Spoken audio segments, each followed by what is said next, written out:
அனைத்திந்திய புரட்சித் தலைவர் மக்கள் முன்னேற்றக் கழக பொதுச் செயலாளர் சின்னம்மா வெளியிட்டுள்ள எக்ஸ் தள பதிவில், திருவள்ளூர் மாவட்டம் பெரியபாளையம் அடுத்த கன்னிகாபுத்தூர் பகுதியில் உள்ள தனியாருக்கு சொந்தமான இறால் பதப்படுத்தும் தொழிற்சாலையில் அம்மோனியா வாயு கசிவு ஏற்பட்டு இதுவரை 7 நபர்கள் உயிரிழந்திருப்பது மிகவும் அதிர்ச்சியையும் வேதனையையும் அளிக்கிறது.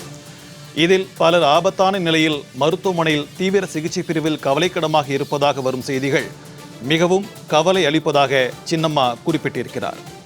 தனியார் தொழிற்சாலையில் ஏற்பட்ட இந்த வாயு கசிவால் அங்கு பணியில் இருந்த 70க்கும் மேற்பட்ட ஊழியர்களுக்கு மூக்கு மற்றும் வாயில் இரத்தம் வழிந்ததுடன் பலர் மயக்கம் அடைந்துள்ளதாக செய்திகள் வருகின்றன.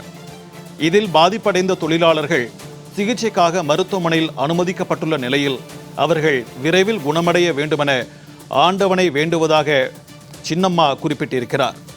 இந்த விபத்து நடந்த தொழிற்சாலையில் அம்மோனியா வாயு கசிவுக்கு என்ன காரணம், எதனால் ஏற்பட்டது, பாதுகாப்பு வழிமுறைகள் சரியாக கடைபிடிக்கப்பட்டுள்ளதா என்பது குறித்து முழுமையாக விசாரணை மேற்கொள்ள வேண்டும்.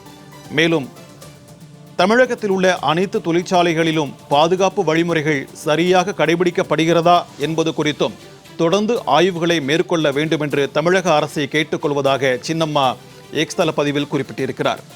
மேலும் இந்த விபத்தில் உயிரிழந்த 7 நபர்களின் குடும்பத்தினர்களுக்கும் நண்பர்களுக்கும் உடன் பணியாற்றிய தொழிலாளர்களுக்கும் எனது ஆழ்ந்த இரங்கலையும் அனுதாபத்தையும் தெரிவித்துக் கொள்கிறேன்.